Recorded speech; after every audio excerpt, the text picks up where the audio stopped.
Alright, good evening and welcome to the Broadcasting Lounge. We're in Mugello tonight with the HPR Series, so we get to see some GTPs and GT3s ripping around this beautiful Italian circuit. I'm Shane, I'm joined in the Broadcasting Lounge by Doug. How you going, mate? Very good, Shano. Very good. Happy to be joining you once again. It's a bit odd. We don't often pair up on the old Thursday nights. We've done a few Tuesday nights together, so hopefully the fans at home listening to us enjoy our take of the MRP HPR Series. I'm sure they will. So we can have a quick look at what we've got. Unfortunately,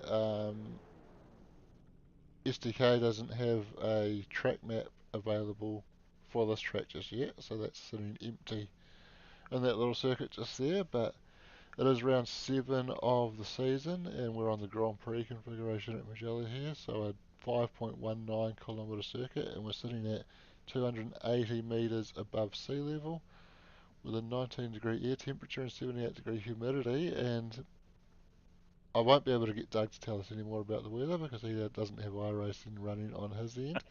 And I haven't even looked at the forecast myself, so we might be just playing it by ear.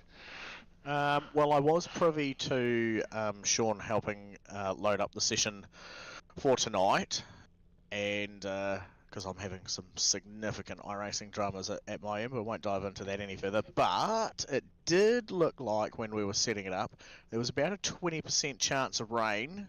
I can't tell you at what point that may have come into effect. It could be well after the racing happens. It could have been right at the beginning of practice. I couldn't see from what he was showing me where that wee blip in the thing is. So we'll be looking to the skies every once in a while to see if the cloud formations are rolling in. But yeah, we'll be able to see what's going to be happening with that as we take a quick look at the grid before the cars get moving away. So right out the front there we have Stefan McCartane with Daniel Heddershide, and then we go back to Aaron Goodrick and Jack Hintz. Mark Price rounding up the fifth car there in the GTPs, sitting in fifth spot, and I can only assume at the time margin dropping back there 14 seconds from the leader, Mackenzie Stewart will be our first car out of the grid in the GT3s, and then back from him Dylan Shepherd and Matt Gerard taking out spots 7 and 8 effectively on the accumulated grid. We've got Nico Cordia and Blake Greenhall. There'll be a good battle to keep an eye on from there. Roger Forwood and Sean McNamara have once again found each other on track, so keep an eye on that battle as well. Ron Cottrell, Jason Bigby sitting up there with Dan Turner and Richard Saunders just in behind those guys. A little bit behind them currently, total grid number on 17, Randall Luapihi with Nathan Gardner back there in 18. Wayne Hartnell and Kristen Jenkins right off. Tom McCall and Steve Arthur back there 21st and 22nd spot. Ben McMurray sitting there on the final spot of the grid, 23rd, as we can ignore Shane White's name for tonight as he is here in the broadcasting lounge. Most people ignore my name anyway.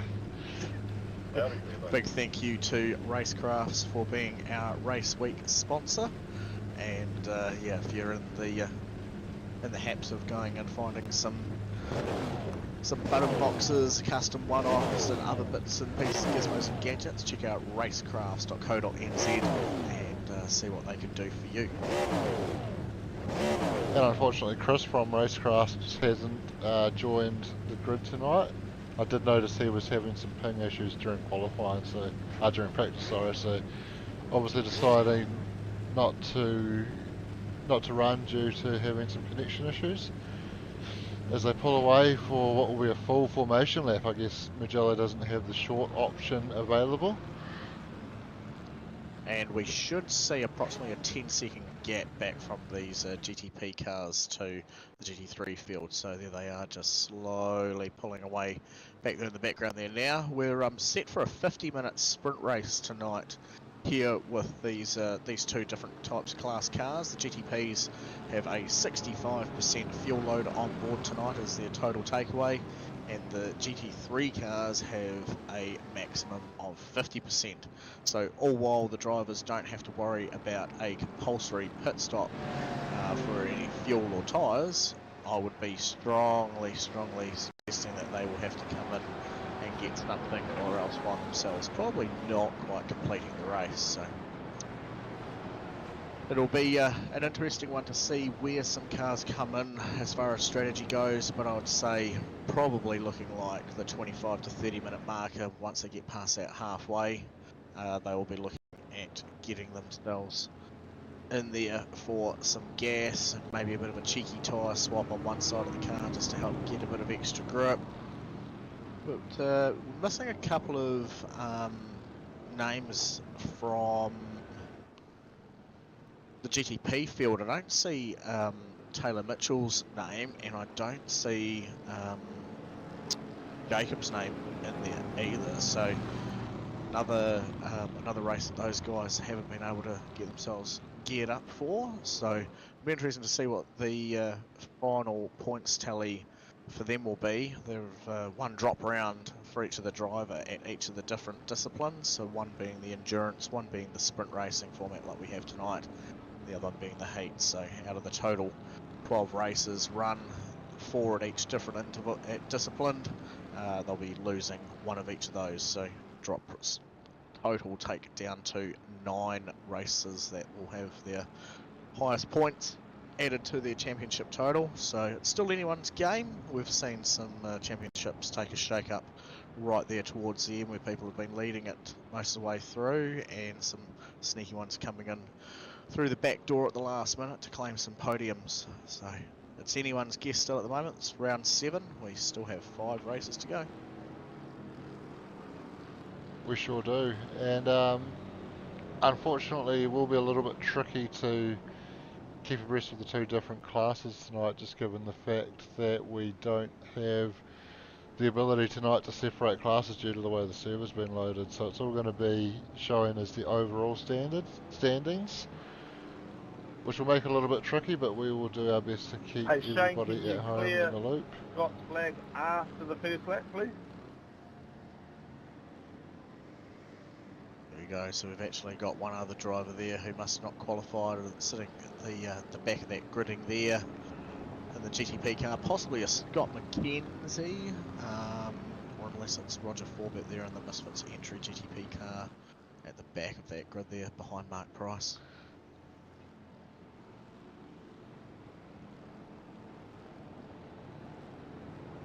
Just see the sneaky peek of the GT3s coming into the picture of the background there as the cars come round the last final sweeping corner as it drops down before the big climb up through the straightaway. So we'll see our Porsche safety car very soon drift off to the right hand side of the track. There's the entryway there.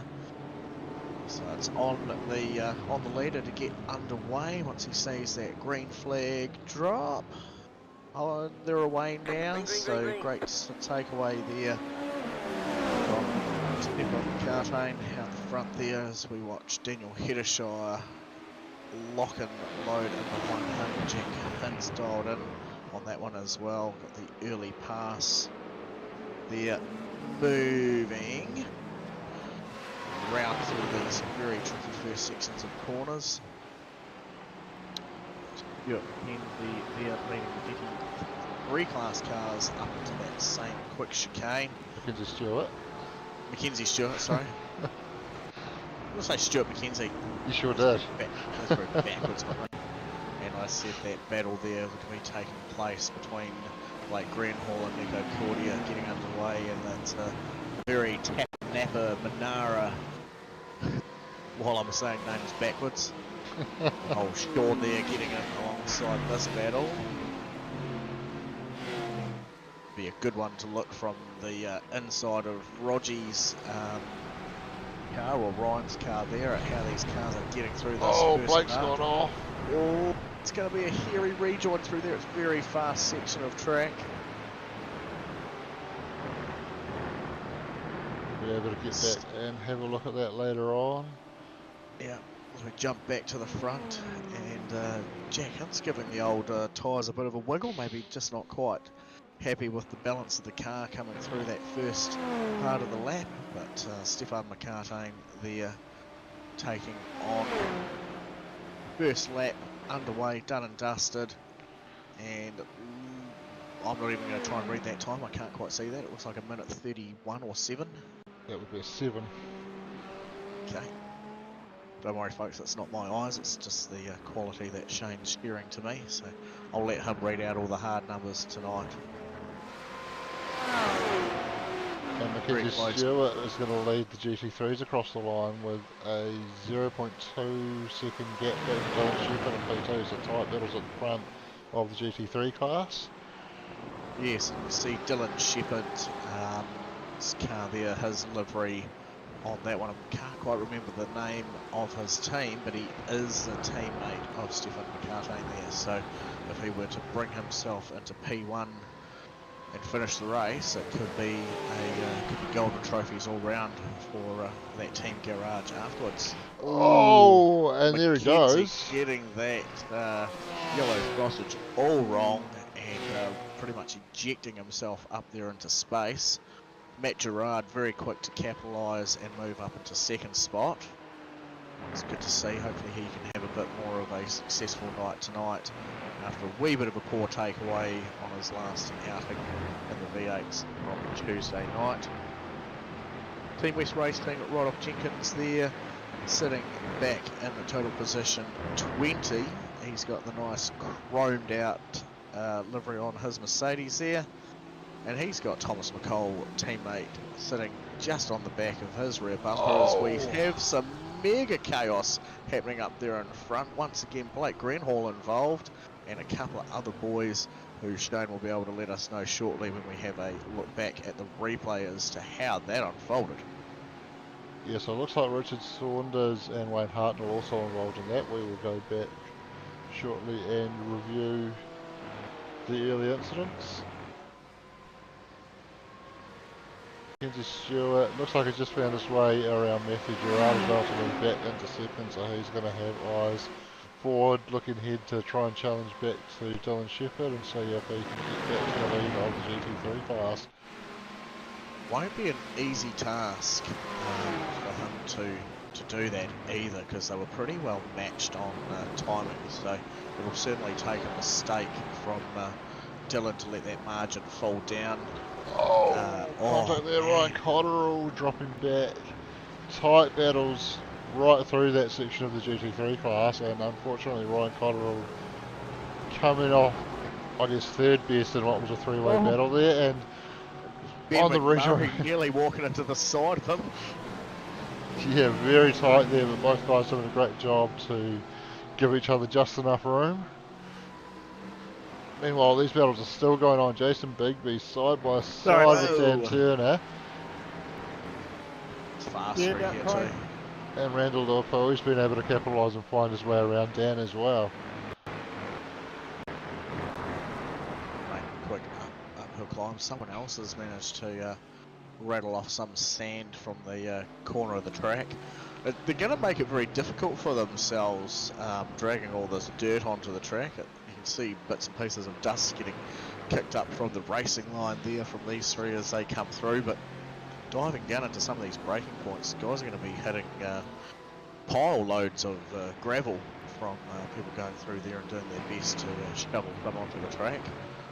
Of course, they've all got the capability with the big front end noses on those, like walking shovels, don't they? You can see the front of Randall Lurp's car there, glowing there with a nice red tinge across the front. Yeah, absolutely, and a bit of an interesting one. This track obviously has hosted Formula One in the past during the COVID times. It filled in for some of the circuits that they couldn't get to, and outside of that though, this is primarily a bike circuit. So MotoGP, World Superbikes come and race here quite regularly, and that's why, different to a lot of other Formula One circuits that we go racing at, where you normally have those big concrete runoff areas. Obviously when bikes go racing, they prefer to have gravel to slow the bikes and the riders up pretty quickly once they do come off, so you can see plenty of gravel very close to the track all the way around this one. So just a bit of a hop back on there. You mentioned the that the Mugello GP had come out for the Formula Ones as part of the COVID-19 pandemic, so it had a bit of a restructure. It was named the Tuscan Grand Prix, and it was also the 1000th Grand Prix for Scuderia Ferrari. Someone's done some research. I've got Wikipedia loaded up right here in front of me, mate. Hit me with some hard questions. I've got it all. Got the answers at my fingertips tonight. Well, we can go back and have a look at some of the action that's gone on early on in the race. We saw Blake Greenhorn rolled a couple of things. Before Blake Greenhorn's crashed, Scott McKenzie did go off track, so we can see what that was all about. And this is a very tricky corner, yeah, and actually both guys in front doing very similar things. It's a tricky corner, blind approach, and you have to nail that throttle very early on in that corner to carry the speed, but it's very easy to nail it a little bit too early when you can't see where you need to land that car and just run a little bit wide. As with both of us racing there, it's one of those corners where the runoff on the side suddenly stops and you're instantly on the gravel.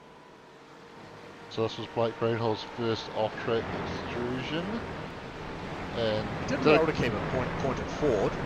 Yeah, good heads-up racing as well to cut that corner and rejoin off the racing line on the other side of the corner, and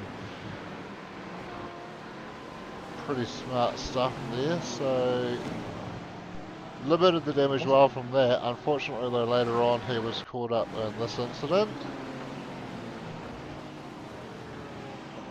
Just he was chasing himself a wee bit, and he's had a massive whack into the side of one of the Team West boys. Was that Richard Saunders, was it? I believe it would have been, yes. Yeah, but unlucky there, and I'm sure he was very quick on the radio to apologise for that. So just a bit of a run off with speed, and then obviously thought there might have been a wee bit of room to rejoin back across. But turns out that answer was quickly resolved as a no, and Ben McMurray very closely getting away from coming to the side of Wayne Hartnell here. No, actually it wouldn't have been. Yeah, it was Wayne Hartnell on his redress. Look how close Ben is as he pulled out from behind that other car. Yeah, it was certainly tight, and Wayne doing a good job to pick his way through that, having to go off track, and unfortunately would have picked up a 1x for his troubles there, but doing a good job not to get tangled up in contact as he came across that incident. And Ryan Cotterill's had a bit of a moment since then as well, and we can see what's happened to him here. Scott just had the door closed by Nico Cordia. Yeah, just went for a gap that closed pretty quickly, and unfortunately Ryan went around as a result. And look here, keep watching. Sorry. I was going to say, no, that's all right. No, you carry on. You do you. It was going to point out there was another occasion where Ben McMurray thought he had some room on the outside to drive, and he very quickly realised that there was a car there. So that's all I wanted to point out. Yeah, cool. But we're back here with the live racing, lap 7, 10 minutes in, and we can see Stefan McCartane just picking his way past, I believe it was Matt Gerard there. So, by all accounts, next car should be position 2 for the GT3s of, there it is, of Stuart McKenzie. Mackenzie Stewart, so trying to find the safest and best line around him. And very fast through this section of S's there, and that GTP car will be absolutely happing it when he comes out through this final corner here. I'm not too sure if you've got the dash data there, or just see how quick this GTP car is going to be heading down the straightaway as he goes past his teammate of Dylan there. So we're up to 280. Wow, 290 must be nearly tapped out. Still a wee bit more. We'll hit 300, nearly at the braking zone. It'll be interesting to keep an eye on who's hitting what top speeds out there. I think last time we were here, we checked in with might have been a Racecraft's track as well, and Chris Zalewski in his GT3, I think he was getting about 373 kilometres an hour. He must have had the push to pass on one of the special bone boxes, so if you're wanting an extra 120 kilometres faster than what a normal GT3 can do. Hit up Chris, get yourself a special button box, and you'll be pushed to passing your way to victory.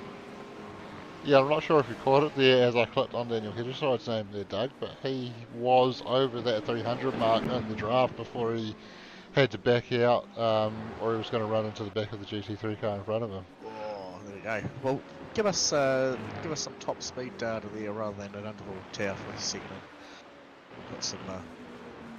Put some money on the table for who's been the fastest driver out there tonight. So Daniel hitting 302, the only guy over 300 so far.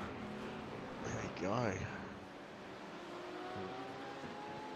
We might be able to do a little bit of something special for our fastest GTP car and our fastest GT3 car tonight, so we might have to have a bit of a look-see at that towards the end of the race there, Shane, and might be able to get a little piece of SuperCars NZ merchandise. I'll see what Wayne's still got tucked away in the cupboard. There might be a cup or a beanie or a bottle opener or something back there for someone.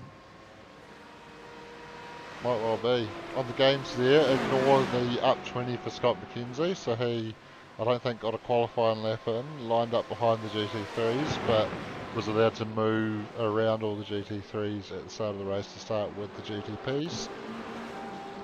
And Dylan Shepherd wanting to attach the tow rope there as Daniel Heddershide went past. He's sitting there in P2. About 18 seconds, if I'm reading that correctly, off the back of Stefan McCartney. So once again, another driver who'll be sort of hoping for a little bit of God's fate to come into play. I think Jack Hint's his name quite a wee ways down the grid. He was sitting up there in third spot earlier. Has he come unstuck trying to get through the field, or has he had a wee whoopsie? I'm wondering if you might have some data on that. I do have some data on that. We've got Jack Hintz going off track, so we can go back and have a look at that. It does happen to be as he's making his way through some traffic. Oh, just locking the rears there and looping around on him. And you can see from the way, I was going to say, from the way he's lit that car up. So that's third spot there. I'm just wondering if you stay with him just for a moment longer. See if Jack does an update on the side of his car as he goes across the start finish line here. Back down to about that. There's obviously his competition. The other GTP cars were in quite close proximity when he went off. So it's unlucky there for him. Just on here now, Roger Forbert. Last time we raced here at Mugello last season, he did really well for himself. He was very fast in the Ferrari here. You can see that he's giving Nico Cordia an absolute heck of a time. Both of these guys were very quick. Nico had put in quite a bit of practice time in the Porsche leading up to it. But once again, I believe the Ferrari just an absolute doozy there under draft. So looking at bullying his way past there a little bit. Just getting a wee bit of a shoulder barge there on the ways past. As a reminder, yep, you can sit there as long as you want to as well, but I'm going to hold my line. So great battle there taking place between Nico and excuse me, Roger. Oh, Roger's gone, he's looped it. Yep, and I think you'll find there was just a wee bit of lateral contact there. Nothing malicious. I don't believe there was a turn in. It was just side-by-side racing, and that's one that often happens to the GT3s. A little tap like that can make all the aero of the car become very unstable, especially when it's loaded trying to turn through a corner. And that result there has Roger doing a 90-degree turn to the slide. Nico of any sort of pressure behind him as he sits back in to fifth spot. How is our mate Sean doing? Is he sort of close to Matt Gerard? No, that's actual interval gaps there, aren't they? So there's quite a significant one there. So battle taking place between Ryan and Jason's probably about the only thing to sort of have a look at the minute. Ryan and Jason and Christian Jenkins there. In front of that, Blake Greenhall's car, I think, just hovering in the back of that one. 16 minutes in, lap 11 ticking down. Ryan just showing that nose out a little bit. Might get a bit of a wide out early in, back on the old masher. See if he can get sucked into the draft of Kristen here down the back straight going past pit lane. Right up behind him, Jason's half engaged, but just not quite the same as Ryan there. Show of the nose down into the corner entry. He could overrun and allow Ryan to tuck back in underneath here. Compromise the line coming into this section here where we saw Roger just get a little bit of shouldering a minute ago, but he's managed to make that stick. So that was a very successful pass by Ryan, and now Christian has the great wondrous Jason Begbie in behind him. Very cool looking liveried BMW. Yeah, just while we're coming through a part of the track where I don't think we're going to see the pass happen, we can shoot back and have a look at what happened to Roger there. Yeah, so again, I think there was nothing too untoward. Just just look at that, just the slightest touch, and it's had him come unstuck. And So, I don't know if you just caught it there, Shane, but apparently we've left the key in the door once again, and Ben McMurray finds his way into the broadcasting lounge. So good evening, Ben. Yeah, good evening. We'll join you in commentary for the rest of the race. Just got a few too many incident points as I can't deal with the understeer. Wasn't planning on racing, but thought we'd come out, do a few laps, and then see. We got disqualified, but we're in here now.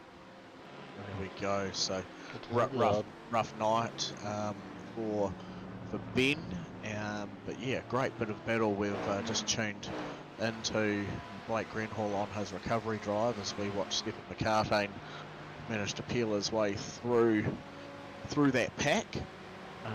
But Blake just moving his way forward. He's managed to get past right off there. He's got Jason in front, so Jason's managed to get by right off there as well. So Blake making another move stick as he gets round and then gets back across for I was going to say for a good turn in, but another one finding those ever elusive yellow sausages that just want to destroy your car. Managed to get Jason to sort of just half follow him over that. Both of them recovering much better off than what we saw Mackenzie Stewart have there on the first couple of laps, where he gave up the lead to Dylan Shepherd.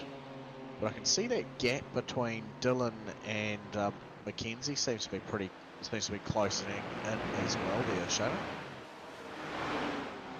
Sure does. So Mackenzie getting that gap under a second. I'm not sure if you caught it, Doug, when we came off the replay. There was a bit of chaos in behind those cars that we were watching, and it looks like Ryan Cotterill might have been involved in some of that. So we can go and have a look at what might have gone on there. Ryan by himself here. Look at that rear end. Yeah. Oh! Wow. Everybody doing a great job to pick their way through that. That was incredible. Now, I don't know if your fingers are going to be fast enough to do this, or if you can get it sort of half preloaded. I want to see that replay again, but I want to see it from on board Cartane. Yeah, that'd be a good one. On board Stephen Was he McCartane. behind Let's see those if we can do GT3 that. cars?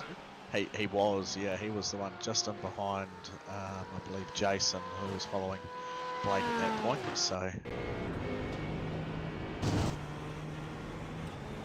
he was coming up at an absolute rapid pace. So onto the brakes, you see everyone goes out to the stuck your guts in, folks. Wow.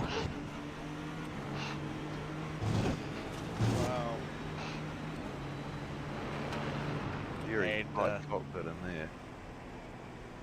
A lot tighter than the old GT3s and a lot harder to see.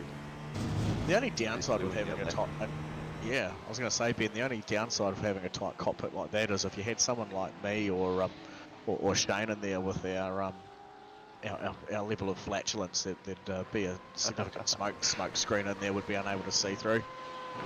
The panic stations left, right and centre trying to make your way through this GT3 field at this track. I think if I managed to squeeze myself into that cockpit, there wouldn't be any room for flatulence. I, I feel it maybe right there. You'd have to have a very quick ratioed steering wheel as well, because I don't think you'd be able to get the steering wheel to do any more than a quarter of a turn before it's touching your legs. Probably not. Can't believe they're just so rapid, aren't they? The GTP cars. I'm hoping next season we get a few more drivers moving up from the GT3 field. Not too many, but it would be cool to see a half-half sort of mixture. We've got 6 cars, sometimes 7 out there at the moment, and they're very cool to watch as they make their way through the class of GT3 cars. But Stefan McCartane once again dialing it on there tonight, and there's no mistake in reading that margin there. Back to Daniel Hederscheid, who's doing a great job of sitting in P2, and don't be confused, that's Blake Greenhall making his way back up through the field and doing everything right. He doesn't have to get off the racing line or out of the way for these cars, even though they've probably got about a third of the amount of a third times more of the power to weight ratio than the GT3 class cars. See them lapping around the circuit to about at the tune of about 13-14 seconds faster than the faster GT3. While they can do magical things, they've still got to abide by racing rules, and that means don't go through the car that's in front of you as much as you'd like to. You have to make your way around.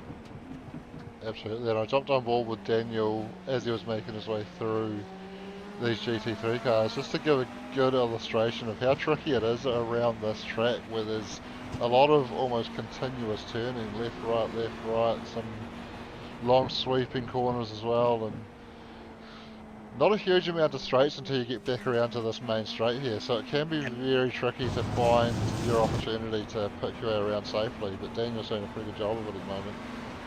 And that closing rate is just immense. I mean, you look at how much they're working, and probably significantly off the racing line, getting their way round through those GT3 class cars.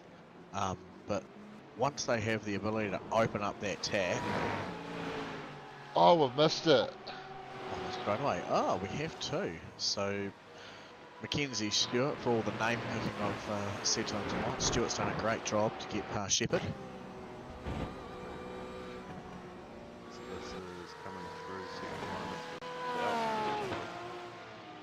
Oh! Oh! Dylan just leaned him by. So, potentially picked up a slowdown.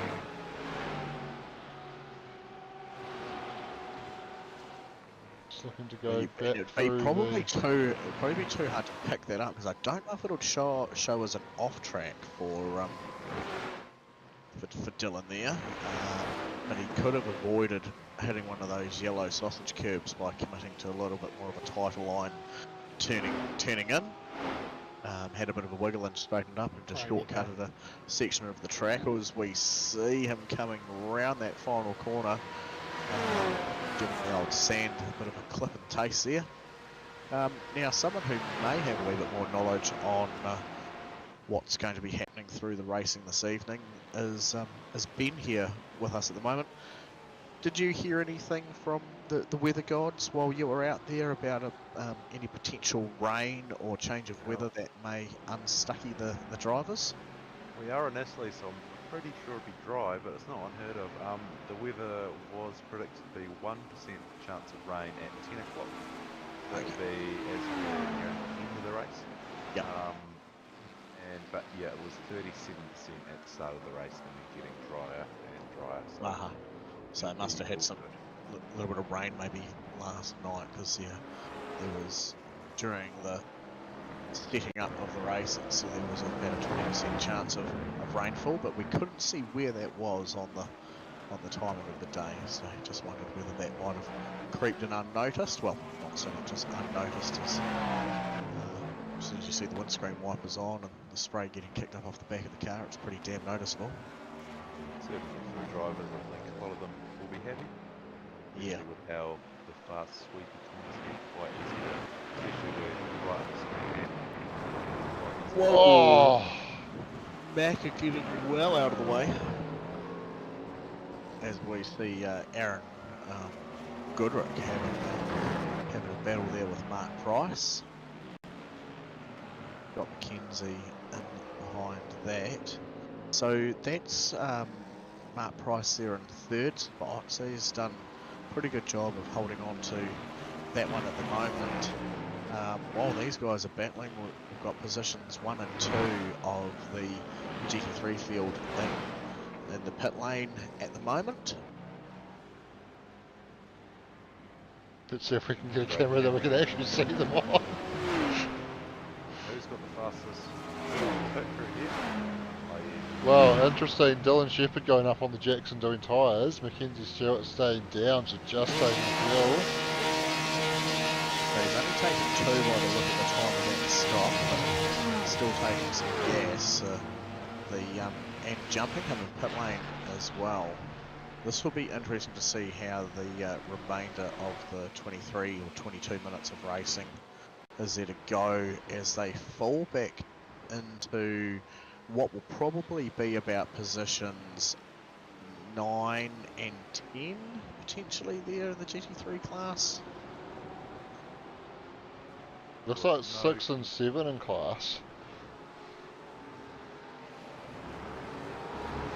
Sorry, 7 and 8 in class. No compulsory pit stops tonight, but it might have been the right call, considering how little time you lost with taking those minutes. That's correct.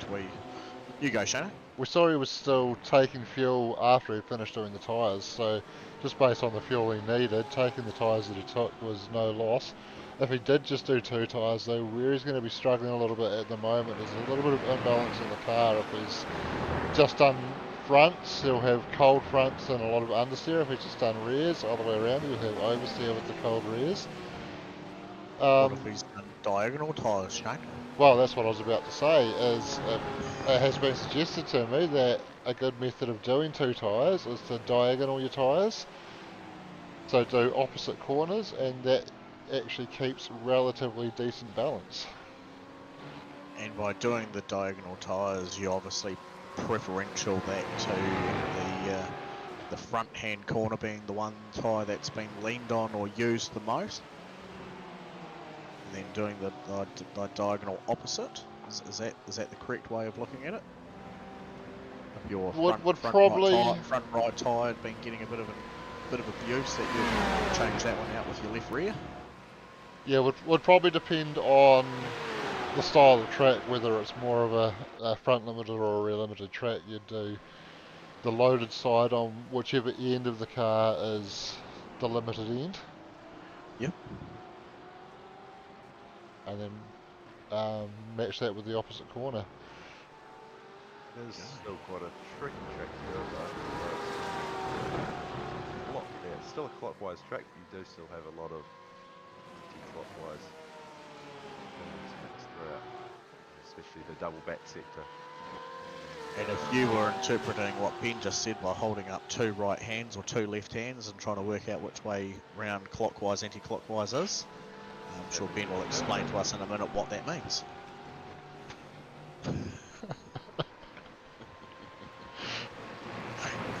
Just poking fun. I understood what you meant.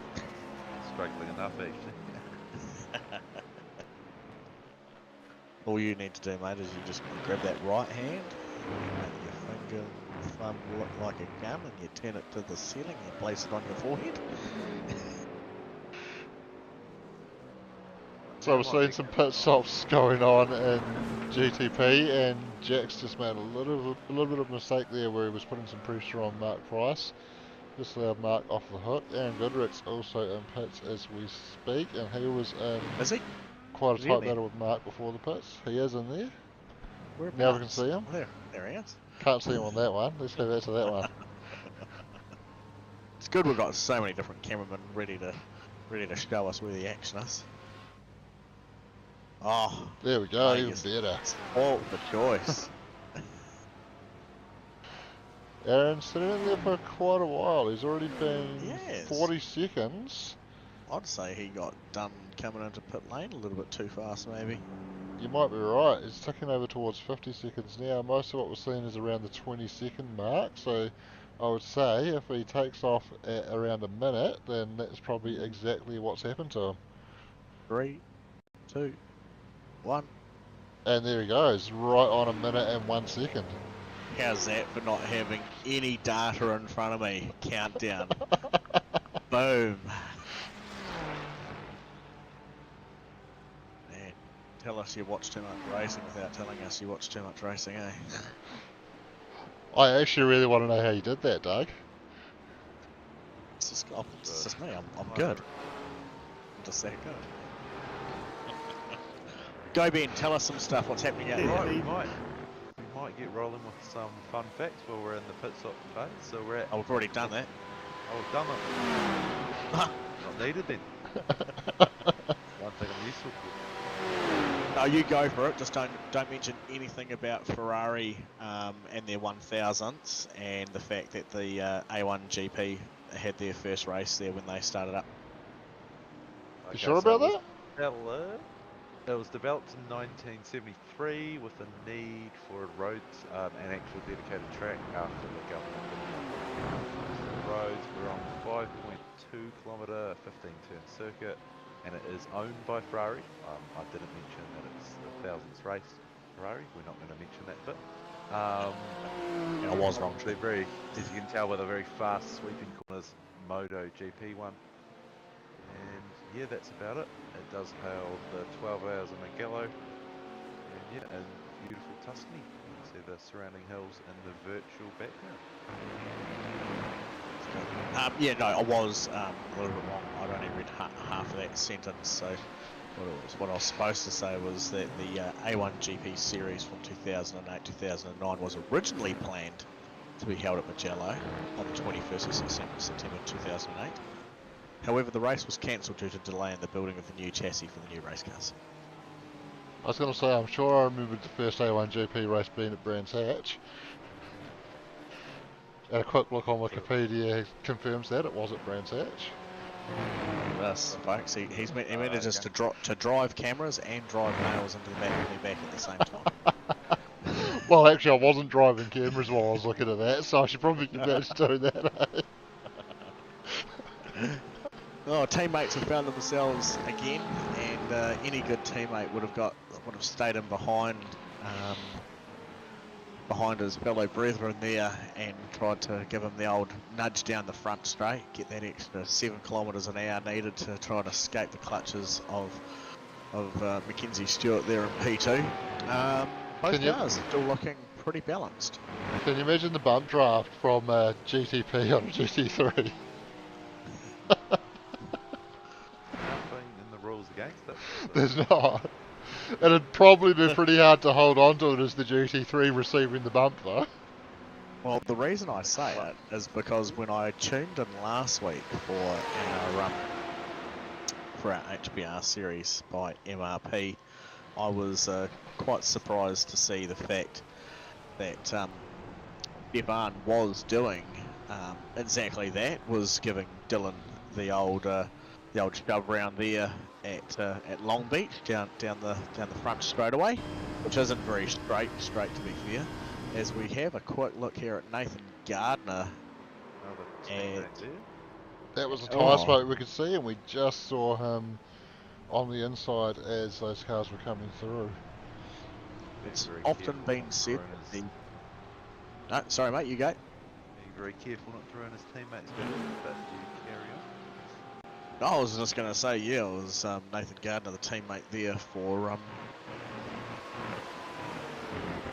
with Stefan McCartain sending up troublesome smoke signals just in front of him there, but managing to rejoin back onto the track without too much drama.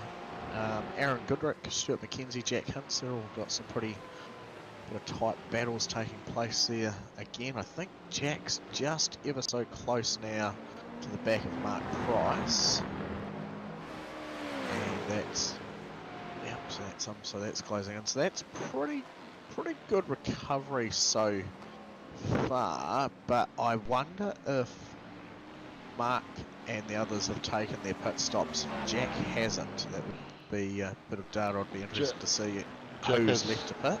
Jack has certainly pitted. Everyone across both classes, in fact, has taken their pit stop. Very good. Any significant ones of discrepancy there that may have picked up a penalty coming in, speeding or anything like that, or any drivers that you can see have done a secondary stop drive-through due to racing incident point limits?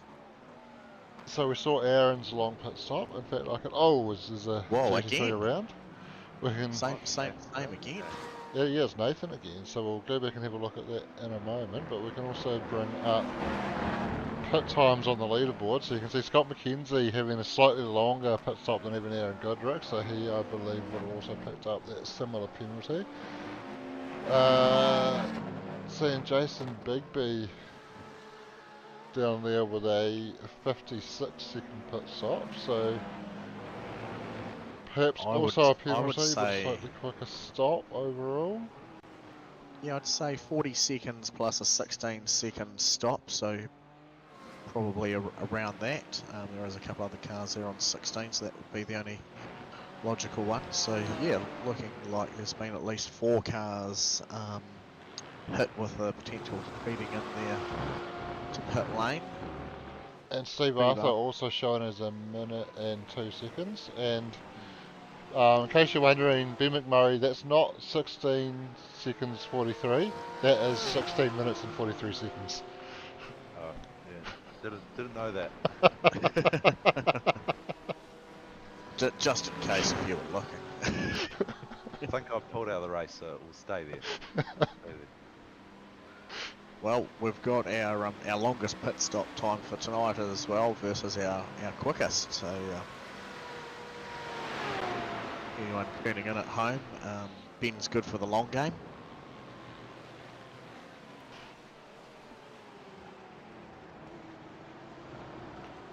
There's nothing quick about Ben. I'm trying to work out how many more of these I can get off. I don't think I've actually finished a race this season. No, you're not supposed to be picking on yourself. Leave that to Shane and I. I don't think he's finished a race this season. I've only done, I think, 3 in the GT3s. I've been quite busy and he's had a bit of bad luck last week and then DNF the week before, and then an internet connection the week before that. We are seeing Mr. Plough, or is he starting to lose his nickname this season? Well, especially in the GT3 field, he's certainly not been living up to the reputation of times gone by, but he does assure us that there's still, from tonight, there was still another 6 races for him to attend to rectify that. And as we see him sitting very close to the back of Roger Forbert, who they often find each other not only on the V8 track here on the GT3 one. Sean would say that he doesn't often get a chance to get close enough to Roger to be able to do that. And I suppose when we see quite dramatic dancing techniques from him out there in the Jigsaw Racing BMW, you can understand why. Chance of an onboard replay of that wee moment? Was there anything come up for that? There probably wouldn't have been, was there? No, unfortunately, it didn't bring up any data. Certainly ploughing the curb though. Yeah, busy hands after the fact. Mark Price pretty close in behind. Still sitting there respectively in the 3rd spot. Jack Hunt's fallen away a little bit there. Christian Jenkins still facing pressure from Ryan Cotterill here. And yeah, once again, just a quick shout out to Christian. If you didn't see it, we had a tune in with him at I believe it was at Long Beach, wasn't it? It was. Yes. And the discussions with him around his SimAbility product that he has on his wheel. So if you haven't heard us before and you're only tuning in now, or Christian's one of the folks out there who doesn't have the ability of use of his lower half of his body, so he can't dance up and down on the pedals like the rest of us do. But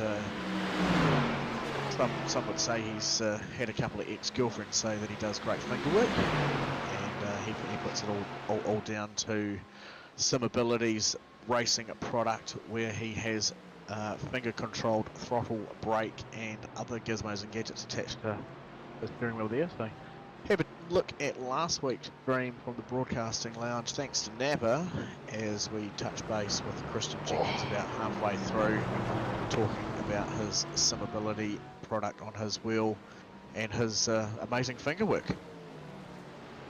Well, not so amazing in case of that point. Well, He was that was fine. right. That was Ryan. That was not so amazing. Oh, I take that back. Do you care to elaborate on what you refer to as finger work with his girlfriends there, Doug? Great at back massages, mate. Ah, exactly what I thought. He Alright, good to. he's able to find those knots and just really get in there and work them out.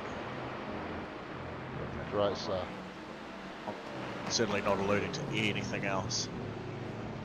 Of course not. Well, you wanted the onboard replay of Sean jumping over the curves. We could go back to Ryan passing Kristen and then see him jumping the over yellow the curves sausage. and trying to gather up the car, and we'll see Kristen ride back past very shortly. So. Oh, look at it, here we go, turn in too soon. Oh. Clip. Wow, he was really lucky because he did a mid-corner adjustment. You saw the balance of the car get really on edge even before he hit that. So that's pretty fine driving work, to be fair there for Ryan. If I'd tried that, I would have replicated the scene out of Too Fast, Too Furious, driving backwards down the motorway. Yeah, Probably so would have ended up in the tyre wall or something else dramatic as well. So Ryan making a dive back, bit of a look there on Christian once again, and we'll see what the remaining 6 minutes of racing looks like for them. yeah, so as Ryan gets very much up on those curves again, didn't launch him as hard, and it looks like what's happening is he's just copping a bit of understeer through turn 2, the left-hander, and then as he tries very hard to turn the car on the tighter angle through turn 3, it just loses the rear on him and puts him on top of that curve where he's wanting to be a bit wider, but the car just rotates a bit more than he's ideally looking for as he's trying to force it through that corner. It is a bit of a characteristic of those big units. You can just see how long it's been. Was that 5.7 litre V8? Yeah. The biggest engine in the field of GT3s, but it was interesting. We were talking about it in the race back. A lot of the Porsches were actually at the back. They've been struggling, including me as in the Porsche, struggling a bit with understeer. So might want to see if we got any car groupings tonight. Certainly Yeah, BMWs were looking quite quick through the corners. Well, we've got two very rapid yeah, Porsches up the front, and that's of Dylan and Mackenzie's. But I mean, those guys are in the alien category as far as I'm concerned, and you've pretty much got to know how not to drive to be able to be successful at driving one of those cars, because I think any normal person, when they try to drive them, can't turn their brain off enough to be able to make it work. Is that right, Shane? Is that your interpretation of the Porsche as well? Well, I always thought that, until I jumped on the motion rigs at Taupo and had a go on the Porsche on those, and actually found them quite nice to drive. Ryan serving a drive-through penalty there, falling down a few grid spots. Interesting that you say that there, Shane. So the level of immersion that you were able to take away from being inside the motion rigs that were put on up at Taupo were nice. Gave you a bit of a different vibe driving around Bathurst there in the Porsche. Yeah, certainly was a lot of fun, as Randall Luipo has just come in for a second stop and has stopped in his box, so this isn't a drive-through. It's a quick splash, maybe. Yeah, maybe didn't quite put enough fuel in earlier on, and unfortunately overshot his box and had to back up as well. Yeah, certainly the racing sims, motion sims that were set up at the SuperCars event at Taupo were very nice pieces of kit. Absolutely amazing sensations to feel all the G-forces coming through the car, and blew me away just how much G-force you actually feel through the rig when you're braking, considering you're actually still sitting in one physical location. You're not moving anywhere, but as the rig moves forward and gets to its maximum extension, I guess, and stops, I'm told they can actually generate for a brief moment there a peak of 2G. Wow. He did say the rigs were turned down from that level because that level without a racing harness on, you'd be headbutting the steering wheel fairly quickly. You'd catch the wheel, yeah. Yeah. And they didn't have racing harnesses on those rigs, probably because it would just create a lot more hassle getting everybody in and strapped in, and probably easier to just run without them, I guess.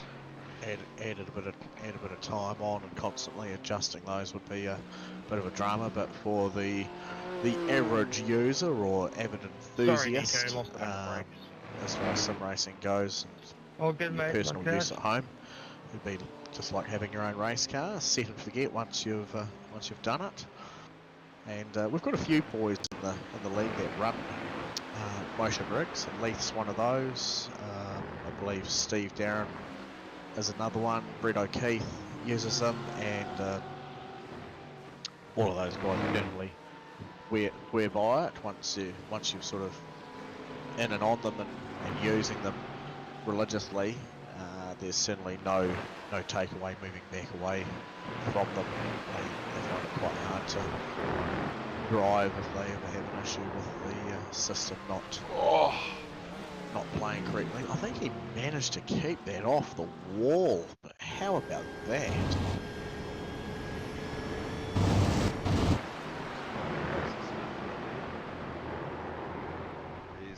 Does he?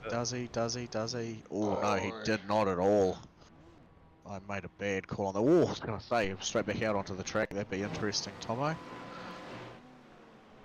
So, out the front, with a minute 20 gap from the next threatening car behind him, is still Stefan McCartain there. So if there was anyone out there doubting as to why he should be there and racing in this group, I think that's answer enough, and we certainly need to get Taylor and Jacob back out there to give him someone worthwhile to battle against. Mr. Heddershide there doing a great job of keeping himself there fixed in P2 with a healthy gap back to Mark Price, who's having a fantastic drive tonight, up a couple of spots. Jack Hunt's still where he qualified, sitting in P4. A little bit frustrated, I'd say, would be his wordings at the end of the race from here. A couple of moments going off, just not having the car settled enough. Probably may have had the wrong setup on the car. May have thought there was going to be a particular weather pattern rolling through, and counted on that being able to help him move up further through the grid. Didn't play out to be that way. Aaron Goodrick with a bit of a mixed result for him tonight. Still out there circulating, doing good. And Scott McKenzie also, so he's started from having not qualified at the end of the gridding, and he's still back there at the moment. As we just see Stefan McCartain come across the finish line, take the win for the GTPs. Excellent driving by him. Also across the line and out of position, a couple of the other boys in the GT3 field. So Blake's already finished up his race. Christian and Richard, the Nico, coming across the line. Also, as we come to seeing Mackenzie Stewart round through the final corner, climbing back up the hill now. P1 for him. Correction, Dylan Shepherd. No, sorry. That's probably my fault. I clicked on the wrong car there. Yeah, I can't quite see the standings. So there we go. So actually, Dylan Shepherd managing to hold on to that lead. So maybe his change on doing the 2 tyres was just the thing that he needed to be able to push on for that extra 50 minutes. So Dylan Shepherd P1 over Mackenzie Stewart there in 2nd spot. Daniel Hedderscheid coming around. That's what, a minute 25 worth of a lap difference looks like back to P2. So even the car behind him had already considered to be finished. Daniel's still going to finish his race. Well done, Dan, for getting across the line there. Well done, McKenzie. Nice healthy amount of points for you. There's Scott, P6, doing his thing, coming across the line there in the end. YG4 Burt. Sean McNamara not able to close down that gap there, but still a great finishing result for those guys. Position 6, I believe it is. Straight into the camera. And that's how they park up their cars for the night. But yeah, Stefan McCartane, excellent drive by him, and saying farewell to what was a well-used set of rear tyres. Those ones will not be making it onto the plane off to the next destination.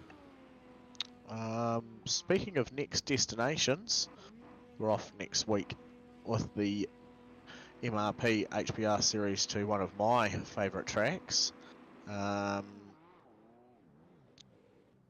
Hopefully I'll be in a position where I might even be able to jump on board and have a bit of a hoon round. Spa de Francorchamps. You should relieve yourself from the old commentary for a wee bit. You're always in here doing a good job. I think if I can get my iRacing up and running, I may just get out there and have a bit of a 2-2 round in one of the cars, probably the GT3. A endurance round, and then for the V8 nights on Tuesday, we have Sonoma once again. Yeah, taking it back to Sonoma will be a good one for the V8s. It's always a bit of a test for the lads on how to get round that track. Some stuff down low, nice and flat, and then all of a sudden you're climbing up the side of a hillside. So it'll be interesting to see how that one takes away. But that's about it. So we'll pass it back to Shano, let him get us all signed off for tonight. Yeah, unfortunately not able to bring up the results there for some reason. A bit of an error with those, but yeah, well, we've seen who our podium finishes were, and we can see everything there on the time and tower anyway. So yeah, it was a good night of racing.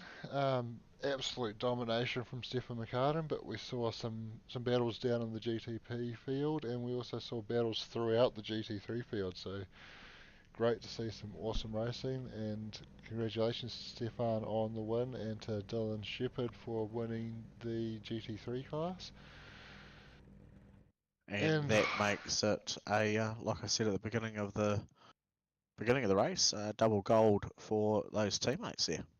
Absolutely, great stuff. Thanks to Racecrafts, Chris Zalewski, for backing us. Unfortunately, Chris couldn't manage to get his internet up to standard to race tonight, so he did the right thing and got himself off track. It's always very, very annoying to race against someone with such a high ping as he was showing during practice tonight. So a bit of a shame for that, Chris, but thank you for supporting our race week. Thank you, of course, to Barry at MRP for supporting the HPR series, as well as our 2-for-1 Wednesdays on, funnily enough, Wednesday nights. And that racing went down last night, and if you're keen to have a look at what that's all about, you can come along next Wednesday night to catch some of that. And thanks, of course, to iRacing for providing the platform to go racing on. Thanks everyone at home for tuning in. See a few comments in the live chat. Didn't actually pay much attention to that during the race to be able to read some of that out. But Chris was watching from home and he was gutted. Had a brake pedal fail during practice actually, so I thought it was around his ping that I saw in practice, but it was a brake pedal issue. So we'll give I'm lucky to hear that. And shout out to Liam Ware who tuned in as well and dropped a couple of comments in Apparently there. I'm quiet on the radio there from Leon. Yeah, Leon I just having some shoulder surgery today, so he's actually going to be out for the remainder of this season as he does a bit of recovery. So expect we may hear his voice from time to time in the broadcasting lounge once he's feeling a little bit more up and better to come and join us. He said he'll probably come and have a bit of a look-see at what we do. Yeah, that'll be really great to have him join. Thanks Ben and Doug for joining me tonight, and we are going to leave it at that. Thanks everybody for watching. We will see you next time.